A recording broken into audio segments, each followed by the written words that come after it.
Assalamualaikum warahmatullahi wabarakatuh. Hai anak-anak, selamat pagi. Apa kabarnya hari ini? Semoga semua dalam keadaan sehat walafiat ya. Amin ya robbal alamin.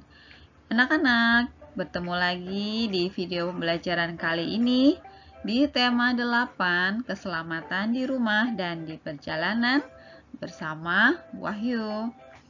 Nah, anak-anak, sebelum kita mulai pembelajaran hari ini, mari kita berdoa terlebih dahulu. Bismillahirrahmanirrahim. Rabbi zidni ilma warzuqni fahma. Ya Allah, tambahilah ilmu dan kecerdasanku. Amin ya rabbal alamin. Kali ini kita akan belajar subtema 3, aturan keselamatan di perjalanan, pembelajaran 1.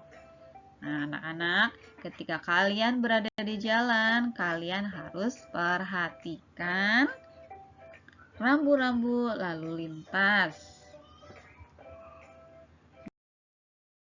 Nah, perhatikan gambar berikut. Ya, kalian sudah tidak asing lagi ya dengan rambu-rambu lalu lintas yang terdapat di jalan-jalan. Nah, tahukah kalian aturan apa yang dimaksud pada gambar rambu-rambu lalu lintas?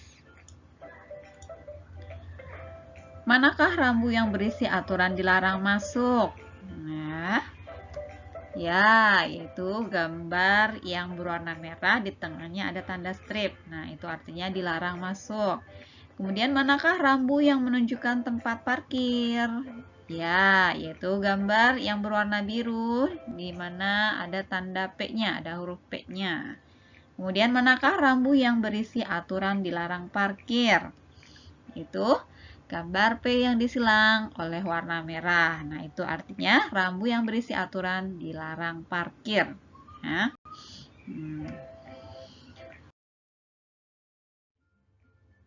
Bacalah teks berikut. Pada hari Minggu, Bion dan keluarganya akan berlibur ke pantai. Ibu telah menyiapkan bekal berupa makanan dan minuman. Bion dan adik membantu ibu memuat bekal ke mobil. Setelah semua siap, mereka segera naik ke mobil menuju pantai. Ayah mengingatkan untuk memakai sabuk pengaman. Sabuk pengaman berfungsi untuk menahan tubuh dari guncangan selama perjalanan. Sebelum berangkat, ayah juga mengajak anggota keluarga berdoa kepada Tuhan. Berdoa agar perjalanan lancar sampai tujuan. Suasana jalan raya ramai sekali. Mobil dan motor berlalu lalang. Meski ramai, mobil dan motor berjalan teratur. Para pengguna jalan menaati peraturan. Selama perjalanan, Bion melihat beberapa rambu-rambu lalu lintas. Bion bertanya pada ayahnya, mengapa di jalan harus diberi rambu-rambu lalu lintas? Ayah menjelaskan bahwa rambu-rambu lalu lintas dibuat untuk keselamatan pengguna jalan.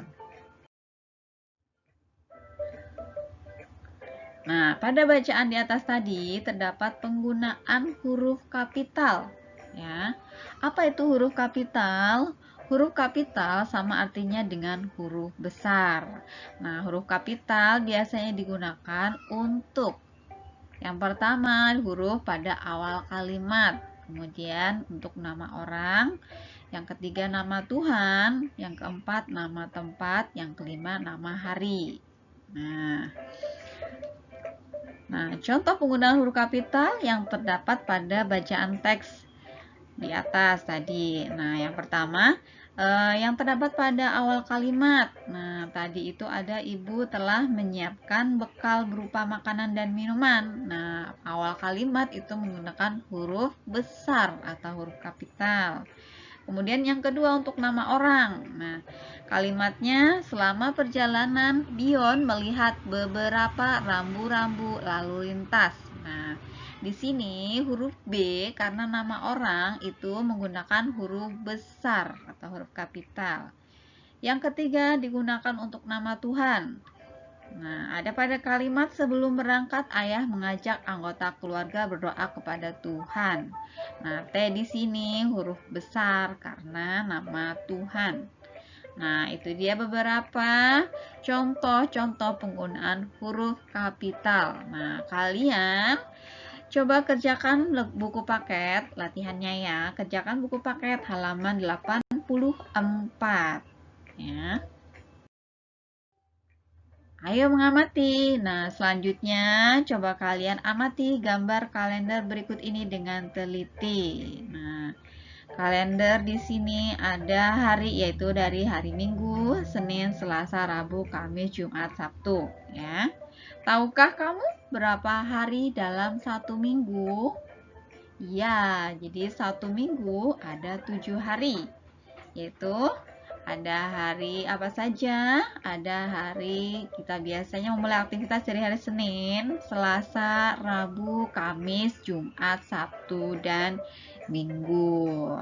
Nah, mari kita coba menghitung ada berapa hari dalam minggu. Nah, contohnya pada libur akhir semester telah tiba. Wira dan keluarga akan berlibur ke rumah nenek selama 3 minggu. Nah, berapa harikah Wira dan keluarga berlibur ke rumah nenek? Nah, tadi sudah kita ketahui bahwa satu minggu itu ada 7 hari.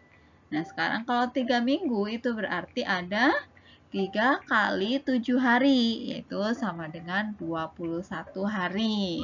Ya, mudah ya anak-anak untuk menghitung ada berapa hari dalam minggu. Nah, untuk latihan, kalian bisa kerjakan buku paket halaman 87 ya. Nah, selanjutnya, saat berada di pantai, Bion dan adiknya mencari cangkang kerang. Mereka mengumpulkan cangkang kerang dan pasir pantai. Mereka ingin membuat kerajinan dari cangkang kerang.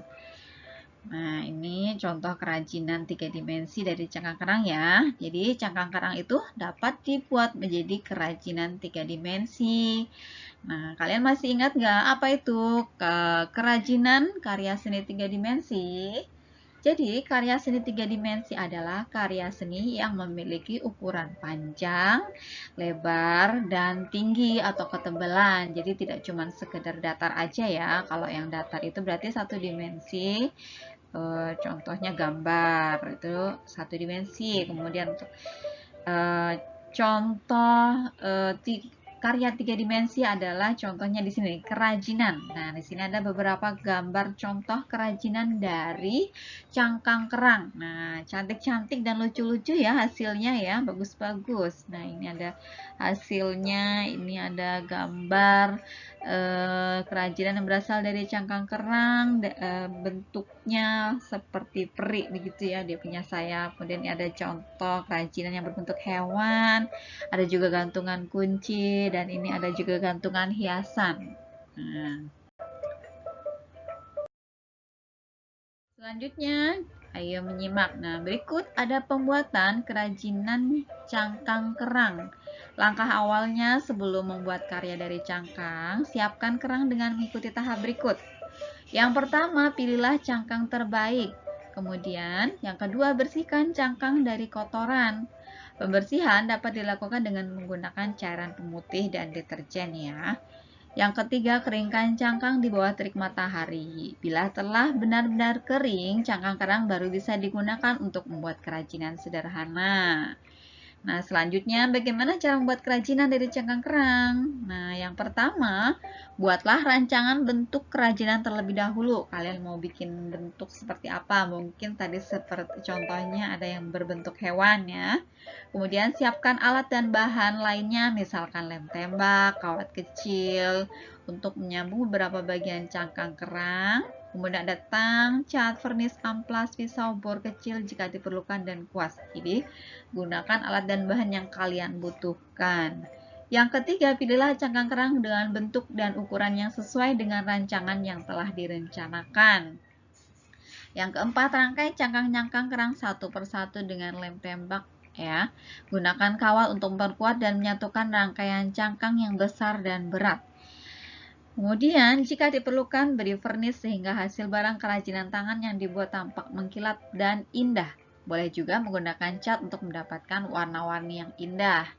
Kemudian yang terakhir, jemur kerajinan kerang tersebut di bawah terik matahari. Nah, ayo berkaya, buatlah hiasan dari cangkang kerang bersama orang tuamu. Nah, jika tidak memungkinkan cangkang dengan cangkang atau tidak ada cangkang kerang, kamu bisa membuat karya seni 3 dimensi dari bahan alam lainnya. Nah, contohnya misalnya dari daun-daunan kering ataupun juga dari biji-bijian. Nah, kalian bisa berkreasi sesuai bahan yang ada dan sesuai dengan keinginan kalian. Ya, alhamdulillahirobbilalamin. Terima kasih anak-anak semua telah memperhatikan pelajaran yang Ibu sampaikan. Cukup di sini video pembelajaran kali ini. Nah, tetap jaga kesehatan dan tetap semangat belajar dari rumah.